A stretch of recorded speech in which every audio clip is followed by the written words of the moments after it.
barred from son's wedding while baking their cake. We invited only the select few. Daughter-in-law declared, I kept my $62,000 and evicted them. You know, there are moments in life that hit you so hard. They don't just change your perspective, they fundamentally shatter your reality. For me, that moment came on a crisp Tuesday morning in mid-October. I was 58, a widow, still navigating the quiet echo of losing my husband, Arthur, 6 years prior. And that day, I found out my only son, my 28-year-old Marcus, had gotten married, and I wasn't invited. My world didn't just crack, it imploded. I was standing in my kitchen, the morning sun painting streaks across the floor, meticulously icing a 3-tier red velvet cake. I'd been up since 4 a.m., baking it from scratch for what I thought was their engagement dinner. The vanilla buttercream, a recipe passed down from my late grandmother, was still yielding and soft under my silver spatula when my phone buzzed.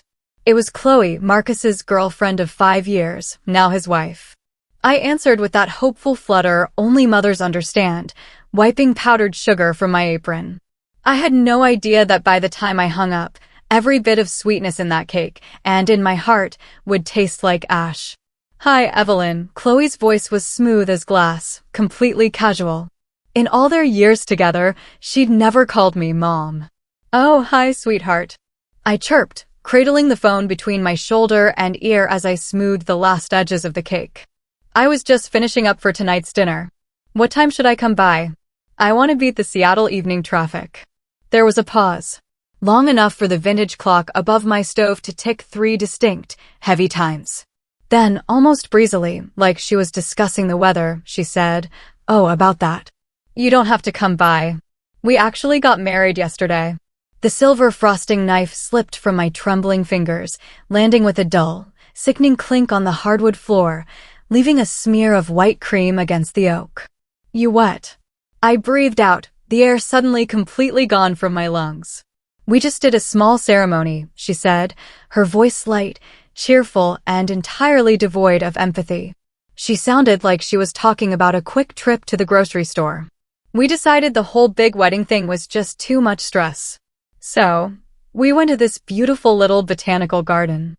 Only the special people were invited. Those last 7 words hit me like a physical blow to the chest. Only the special people were invited. I heard myself laugh, a small, nervous, pathetic sound that didn't even belong to me. My brain was desperately trying to process the magnitude of what she'd just said. Well, I hope it was beautiful, I managed, my voice cracking, trying with every ounce of my being to hold it steady. I would have loved to be there, Chloe. You know I would have. She hesitated for a fraction of a second, then added, It was really intimate, Evelyn. We wanted to keep it simple. It was just about our closest circle. And before I could even attempt to find my breath again, before I could ask to speak to my own son, she said, Anyway, Marcus is super busy right now taking some photos for his Instagram, but we'll call you later this week. Bye. Click, she hung up. I stood in the dead center of my kitchen, the phone still clutched in my hand, the frosting on the cake beginning to dry and harden at the edges like concrete. The house was suffocatingly silent, except for the low, steady hum of the refrigerator and the faint, mocking chirp of birds outside my window. I could hear my own heartbeat, heavy and uneven, echoing against the walls of my skull. That was the exact moment I realized how far I had fallen into their world. I had fallen into the pathetic illusion that money could buy closeness, that love and respect could be rented month by month through automatic bank transfers. For years ago, Marcus lost his lucrative tech job. He was devastated. And as a mother who had already lost her husband, I couldn't bear to see my son suffer. He temporarily moved into a luxury $2,800 a month downtown apartment with Chloe. I stepped in. I told myself it was temporary. I covered their rent. I covered the $800 monthly payment for his Tesla. I paid off their joint credit cards when Chloe accidentally maxed them out on designer clothes for her budding, yet entirely unsuccessful, career as a lifestyle influencer. I even paid for the $4,000 custom velvet sectional sofa they just had to have because the old one didn't fit their aesthetic. Every month for 4 years, I told myself I was just helping them get on their feet. Every month, Marcus would shoot me a quick text. "Thanks, Mom. You're saving us. We'll pay you back when my startup takes off." And every month, like an absolute fool, I felt needed. I felt like I was part of their team. Now, standing in my quiet kitchen, I saw those texts for what they truly were. It wasn't gratitude. It was a transaction. It was habit. I walked to the kitchen island and sat down on a bar stool. My hands were trembling violently as I reached for my iPad. Against my better judgment, I opened Instagram. It didn't even take 30 seconds to find it. Chloe's post was right at the top of my feed. There they were. Marcus, my little boy, looking impossibly handsome in a pale gray tailored suit, smiling brightly at the camera. Chloe was standing beside him in a sleek, stunning white silk dress that shimmered like sunlight on open water. They were holding champagne flutes under an arch of white roses. The caption read, "Best day ever. Married my absolute soulmate, surrounded by the people who truly matter." I stared at the glowing screen until my vision completely blurred with hot, angry tears. My chest tightened so severely I thought I was having a heart attack. Something inside of me cracked. It wasn't a loud, dramatic break. It was a quiet, deep internal snap that no one else could hear, but one that changed the fundamental architecture of who I was. I scrolled through the comments. Hundreds of congratulations. Then I swiped to the second photo in the carousel. It was a group shot. There was Chloe's mother, Linda, beaming in a navy blue dress. There was Chloe's father, her two cousins, her college roommate, Marcus's old frat brothers, even the barista from the coffee shop down their street. Everyone was there. Everyone but me. It wasn't just the fact that they hadn't invited me. It was the fact that they hadn't even thought to hide it. They had planned this for weeks, maybe months. They had bought dresses, hired photographers, booked a venue, and all the while, I was transferring thousands of dollars into their accounts so they wouldn't starve. They didn't consider how I'd feel because to them, my feelings simply weren't part of the equation. My sole job in their lives was to pay the admission fee, not to actually belong to the club. I closed the iPad and looked around my kitchen. This was the same kitchen where Marcus had sat just 3 years earlier eating his favorite homemade meatloaf, looking me dead in the eyes and saying, "Mom, I promise once we get through this rough patch, I'm going to take care of you. You'll never have to worry about a thing." This was the same room where Chloe had once asked me with that sickeningly sweet, practiced smile, "Evelyn, would you mind covering our internet and utility bills for just a couple of months? My brand deals are pending." Every single memory now replayed itself in my mind with a sinister new meaning. Each polite "thank you." Each obligatory side hug at Thanksgiving. Each empty promise to come visit soon was just another careful stitch in the fabric of a massive, expensive lie.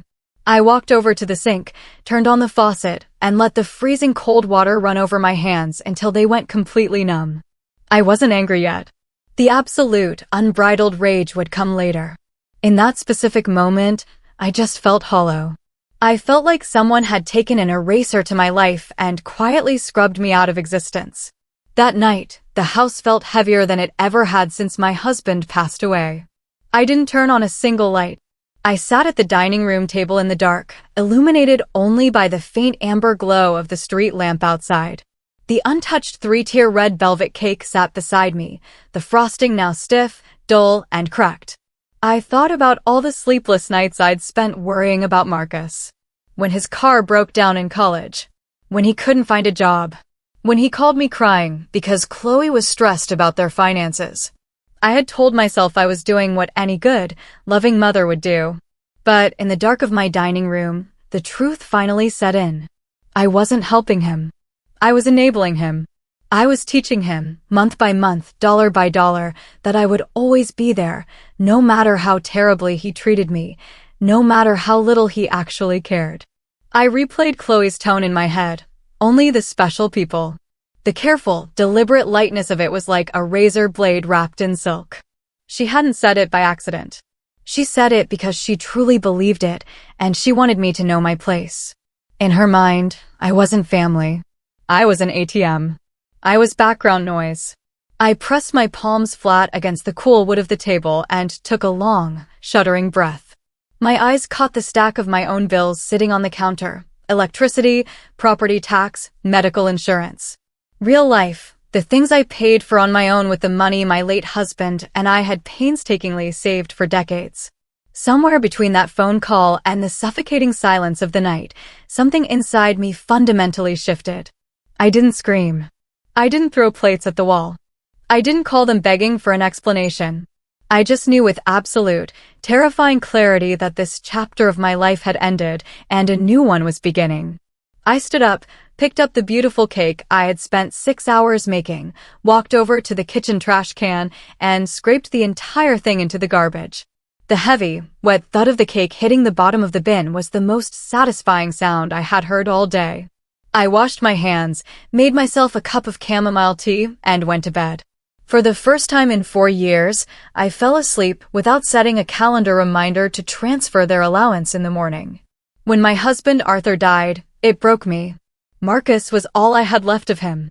When Marcus lost his job, he was spiraling into depression. I was terrified of losing him, too. Chloe convinced me that if they lost their apartment, Marcus would have a total mental breakdown. I was acting out of grief and fear. I know now I was a fool, but grief makes you do stupid things to hold on to the people you love. The morning after I threw the cake away, I woke up at 6 a.m. I made a pot of black coffee, sat down at my kitchen table, and opened my laptop. I wasn't going to be dramatic. I was going to be practical. I opened an Excel spreadsheet and logged into my banking portal. I went through 4 years of bank statements, adding up every single dollar I had transferred to Marcus and Chloe: rent, car payments, groceries, emergency vet bills for their designer French bulldog, Chloe's business expenses, vacations I partially funded because they needed to decompress.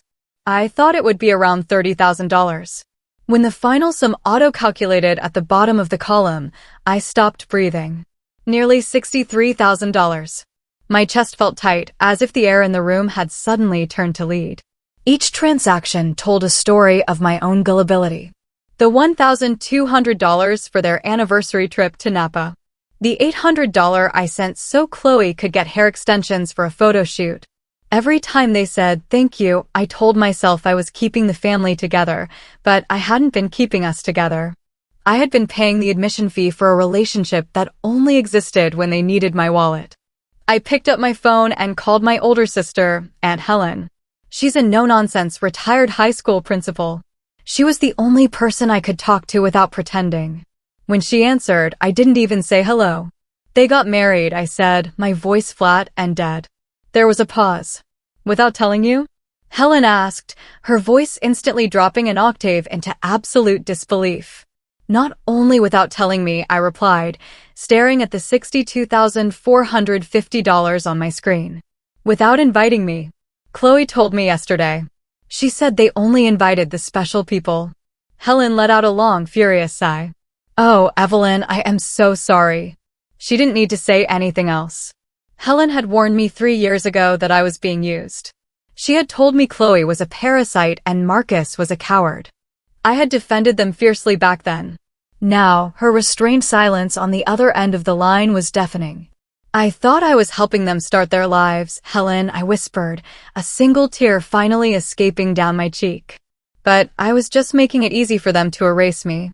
You were trying to love them, Evie, Helen said gently but firmly. But you cannot buy love, and you cannot fix a broken man by paying his bills. It's time to cut the cord. I know, I said, and I hung up.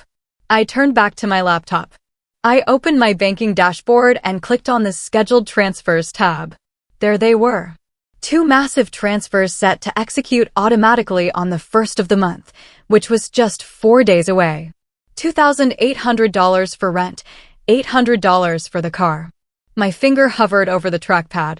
Just seeing the names of the accounts made my stomach churn. I had set them up years ago so I wouldn't forget. Terrified that if I missed a payment, my son would be out on the street. I clicked cancel on the rent payment. A pop-up asked, "Are you sure you want to cancel this recurring transfer?" I clicked yes. I clicked cancel on the car payment. Yes. It was such a small, insignificant physical action, just 2 clicks of a mouse. But the moment the screen refreshed and showed no scheduled transfers, a colossal, physical weight lifted off my shoulders. I slumped back in my chair and exhaled a breath I felt like I had been holding for 4 years. I waited for the guilt to hit me. I waited for the panicked voice in my head to scream that I was a terrible mother. But it never came. What I felt was absolute, unadulterated relief. It scared me a little, that profound sense of calm. I walked through my house looking at the photos on the walls. Pictures of Arthur, pictures of a young Marcus. This home had always been my sanctuary. Yet somehow, I had allowed my son's chaotic, entitled life to fill it with constant anxiety. Every time my phone used to buzz, my stomach would drop, fearing another crisis, another bill, another emergency. Now I looked at my phone sitting on the counter, and I felt absolutely nothing. 2 weeks passed. The silence from them was absolute. No texts, no calls, no cheerful emojis from Chloe asking how my day was. Just quiet. I spent those 2 weeks tending to my garden, reading books, and sleeping through the night for the first time in years. Then, on the 3rd of the month, at 11:45 a.m., my phone rang. I was outside pruning my rose bushes. I pulled off my gardening glove and looked at the screen. It was Chloe. I let it ring 4 times before I calmly slid my thumb across the screen to answer. "Hello," I said, my voice perfectly steady. "Evelyn." Chloe's voice was high-pitched, frantic, and completely stripped of its usual manufactured sweetness. "Evelyn. Oh my God, we've been trying to figure out what's wrong with the bank. The rent transfer didn't go through, and the car payment bounced. Our landlord's property management company just emailed us a late notice. Can you call your bank and fix it? We only have a 3-day grace period." I wiped a speck of dirt off my jeans, sat down on my porch swing, and looked up at the clear blue Seattle sky. "There's nothing wrong with the bank, Chloe," I said simply. Silence on the line, just the faint sound of traffic in the background on her end. "What? What do you mean?" she stammered. "I mean, the bank is working perfectly fine," I replied. "I canceled the transfers. The payments are done." For a solid 10 seconds, I heard absolutely nothing but her ragged breathing. Then the disbelief morphed into sheer panic. "You canceled them? Evelyn, what are you talking about? Rent was due 2 days ago. We don't have $2,800. Marcus just put his last paycheck toward our honeymoon fund." I could picture her perfectly, pacing in that beautiful, floor-to-ceiling window apartment that I had paid for, clutching her phone, her perfectly manicured nails biting into her palms. Once upon a time, that image would have sent me into a tailspin of guilt. Now, I just felt a cold, clinical detachment. "I understand," I said softly. "I'm sure you two will figure it out." "Figure it out?" Her voice shrieked, dropping all pretense of respect.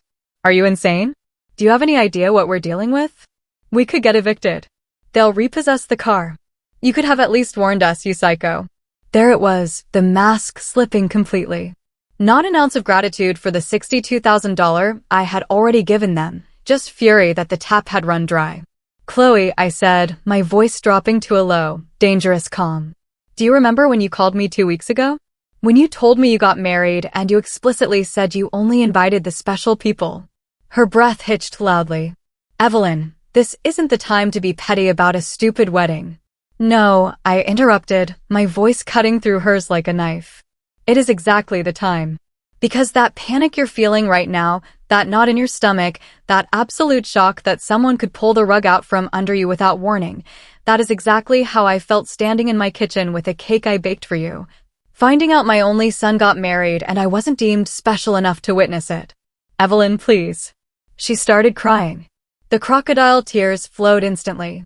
It was a sound I had heard a dozen times before, a weaponized sob she used to unlock my wallet. "Marcus didn't mean it. I didn't mean it. We were just so stressed about money. Please just send the rent this one last time. I swear we'll pay you back." "You've spent 4 years building a life on my money," I said, entirely unmoved by her tears. "But you built a wall between us. I am no longer funding people who treat me like an ATM. You are a married woman now. Welcome to adulthood. Pay your own rent." "You're an evil, bitter old woman," she screamed. "Marcus is going to hate you for this. Then he will have to learn to live with disappointment," I said, just like I did, and I hung up. I blocked her number immediately. I didn't block Marcus's. I knew he would be coming. And I was right. At 6:30 a.m. the next morning, someone started furiously pounding on my front door. I was already awake, sipping my coffee.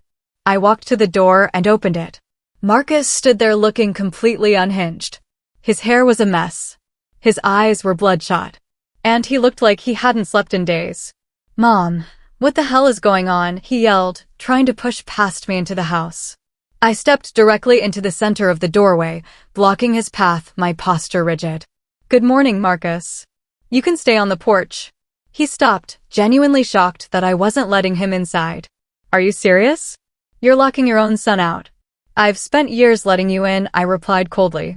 "I'm closing the door now." He threw his hands up in the air. "Mom, Chloe is a wreck. The property manager is threatening to post a 3-day pay or vacate notice on our door. The Tesla financing company called me twice yesterday. You can't just cut us off with zero warning. You're literally destroying my life." "I didn't destroy anything," I said, staring at the boy I had raised, realizing I didn't recognize the man standing in front of me. "I stopped paying for a life you can't afford. You are 28 years old. You have a wife. You had a wedding. You have a honeymoon fund. Pay your bills." "It was just a wedding, Mom," he pleaded, his anger shifting rapidly into desperation. "Chloe has severe anxiety about family events. She wanted it small. It wasn't about you." "It was exactly about me," I said quietly. "It was about the fact that you have no problem taking my money on the first of every month, but you couldn't be bothered to give me a single hour of your time on the most important day of your life. You made your choice, Marcus. Now you get to live with the consequences." "You're trying to control us," he spat, his face turning red. "You're holding money over our heads like a tyrant." "Control you?" I laughed. A genuine, dry chuckle. "Marcus, if I wanted to control you, I would keep paying. I'm doing the exact opposite. I am setting you completely free. I don't want anything from you. I don't want your apologies. I just want my peace." He stared at me, his mouth opening and closing like a fish. He had never seen me like this. He had only ever known the mother who rushed to fix his mistakes. "You'll regret this," he finally hissed, his eyes filled with genuine hatred. "If we get evicted, I am never speaking to you again." "You already stopped speaking to me the day you decided my only value was my checkbook," I replied.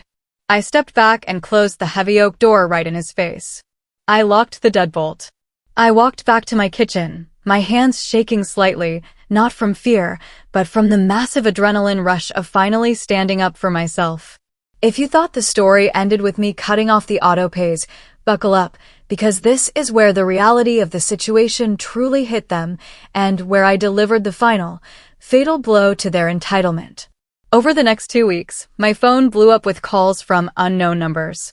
It was Chloe's mother, Linda, and several of their friends, calling to berate me for being a monster who was intentionally making her son homeless. I ignored all of them.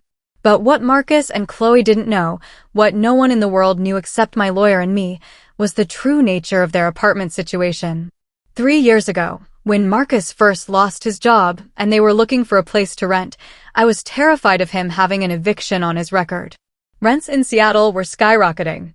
So, I took a massive chunk of the life insurance money Arthur left me, and I did something I thought was incredibly smart and generous at the time. I bought the luxury downtown condo they moved into. I bought it outright in cash for $650,000. But I didn't want Marcus to know I owned it because I wanted him to feel the responsibility of paying rent to a landlord. I wanted him to be motivated to get a job. So my lawyer set up a blind LLC called Emerald City Holdings.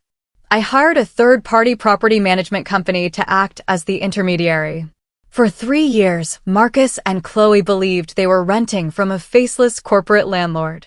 Every time I sent them the $2,800 a month, they turned around and paid it to the property management portal, which then deposited it right back into my LLC's business account, minus the 8% management fee. Essentially, I had been paying myself back, but I was still hemorrhaging money on their car, their bills, the HOA fees, the property taxes, and their lifestyle. When I cut them off, they couldn't pay the rent. The property management company, following standard protocol, issued a 3-day pay or vacate notice. When they still didn't pay, the management company contacted me, the owner of Emerald City Holdings, asking how I wanted to proceed. I told them to file for formal eviction. I also called my lawyer, a brilliant, cutthroat woman named Sarah. Ironically enough, I sat in her downtown office, drinking sparkling water, and told her I wanted to completely restructure my estate. I want Marcus removed from my will, I said, my voice unwavering. I want the house, my savings, and the condo placed into an ironclad, irrevocable trust. If I die, everything goes to St. Jude's Children's Hospital and the local animal rescue. He gets absolutely nothing. Sarah raised an eyebrow, clearly impressed. Done. And what about the condo they're currently occupying? Serve them the official 30-day notice of lease termination, I said. And Sarah, make sure the final legal paperwork lists my full legal name as the managing member of the LLC. I want them to know exactly who is kicking them out. A week later, the process server knocked on their apartment door. I wasn't there to see it, but the property manager told me later what happened. And Marcus's furious voicemails filled in the rest of the blanks. When Marcus opened the door and was handed the thick manila envelope, he ripped it open, expecting another generic legal threat from the management company. He scanned the eviction summons and then he saw the signature line at the bottom of the page. Property owner, landlord, Emerald City Holdings LLC. Managing member, Evelyn, my last name. My phone rang exactly 14 minutes after the papers were served. I didn't answer. I let it go to voicemail. He left 6 voicemails in the span of an hour. Asterisk voicemail 1 asterisk, Mom. Mom, what the hell is this? Do you own this building? Pick up the phone. What is this paperwork? Asterisk voicemail 3 asterisk, you're a sick, twisted psychopath. You've been our landlord this whole time. You let us panic for 3 weeks thinking we were going to be homeless, and you own the damn place. Cancel this eviction right now. Asterisk voicemail 6 asterisk, Chloe crying loudly in the background. Evelyn, you can't do this to us. We're family. You own it outright. You don't even need the rent money. You're just doing this to be evil. I'm calling a lawyer. We have squatters' rights. We'll see you for emotional distress. I didn't respond. I simply forwarded the voicemails to my lawyer. The audacity was truly breathtaking. They genuinely believed that because I own the property, I should just let them live there for free indefinitely. While they continued to treat me like garbage. They thought they had outsmarted me by hiding their wedding, but they had just signed their own death warrant. They tried to fight the eviction. Chloe, in her infinite delusion, managed to convince her parents to hire a cheap attorney to fight me in court. They tried to claim promissory estoppel, arguing that because I had paid their rent for years, I had created a verbal contract to support them indefinitely. They also tried to claim that the condo was a wedding gift that I was now maliciously revoking. We went to eviction court in late November. I walked into the courtroom wearing a tailored navy suit, looking better than I had in a decade. Marcus and Chloe looked like absolute hell. Chloe glared at me from across the aisle, whispering furiously to her mother, Linda, who was glaring daggers at me. Their lawyer stood up and tried to present his ridiculous case to the judge. He painted me as a manipulative, controlling monster who had lured my son into an apartment only to hold it hostage. My lawyer, Sarah, simply stood up, handed the judge the lease agreement that Marcus had signed 3 years ago, which clearly stated rent was required, and then handed the judge a printed stack of text messages. Your Honor, Sarah said calmly. The defendant signed a standard lease. They failed to pay rent. Furthermore, they're arguing that my client promised to support them indefinitely. Please refer to Exhibit B. A text message from the defendant, Marcus, dated 3 weeks before he stopped paying rent. The judge looked at the text. It was the one Marcus sent me. Thanks, Mom. You're saving us. We'll pay you back when my startup takes off. As you can see, Sarah continued, the financial assistance was a loan acknowledged by the defendant, not a permanent guarantee of support. My client owns the property and wishes to take possession to sell it. The defendants are in breach of contract. The judge, an older man who looked absolutely exhausted by the stupidity of the case, didn't even deliberate. He looked at Marcus and Chloe over his glasses. You haven't paid rent. You have no legal claim to this property. I am granting the eviction. You have exactly 7 days to vacate the premises, or the sheriff will physically remove you. Case dismissed. Chloe burst into loud, theatrical sobs right there in the courtroom. Linda tried to rush the aisle to scream at me, but a bailiff stepped in front of her, putting a hand on his belt. Marcus just stood there, staring at me. For a brief second, the anger melted away, and I saw the terrified little boy he used to be. He mouthed the word, "Please." I looked right back at him, my face completely impassive. I didn't smile. I didn't gloat. I just gave him a single, slow nod of finality, turned around, and walked out of the courtroom with my head held high. 7 days later, they moved out. Because they had no money, no savings, and terrible credit from the car loan default. Yes, the Tesla got repossessed the week before. They couldn't rent a new place. They had to pack all of their designer clothes, their $4,000 velvet couch, and their expensive dog, and move into Linda's cramped, unfinished basement in the suburbs. I went to inspect the condo the day after they left. I brought a cleaning crew with me. The place was a mess. Trash left everywhere, scuff marks on the walls, a broken cabinet door in the kitchen. It was the final physical manifestation of their disrespect for me and everything I had provided. I didn't even care. I paid the cleaners, hired a contractor to repaint and fix the cabinets, and listed the condo on the market. It sold 3 weeks later for $710,000. With the cash from the sale and the money I was no longer bleeding every month to support them, I did something I hadn't done since Arthur died. I lived for myself. I bought a set of beautiful, expensive luggage. I booked a 3-week first-class luxury cruise to the Amalfi Coast and the Greek Isles. I am writing this final update from the balcony of my suite overlooking the incredibly blue waters of Santorini. The sun is setting, the air is warm, and I have a glass of very expensive wine in my hand. I haven't spoken to Marcus or Chloe since the day in court.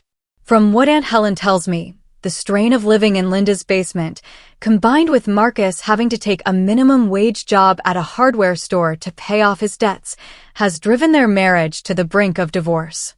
Chloe complains constantly on her private Instagram, which Helen monitors for me, that her life is ruined and she is suffering from severe trauma. I don't wish them ill, but I also don't care what happens to them anymore. The umbilical cord has finally, permanently been cut. For years, I was paralyzed by the fear of losing my son. I let that fear turn me into a doormat. But the truth I finally learned is this: you cannot lose someone who was never truly there to begin with.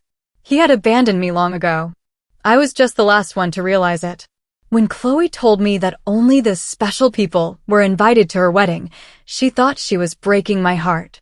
Instead, she handed me the key to my own cage. She set me free. Age is not about weakness. It is about dignity. And for the first time in my life, I have mine back. So, I'm curious, what would you have done in my place? Have you ever had to draw a line in the sand with family like this?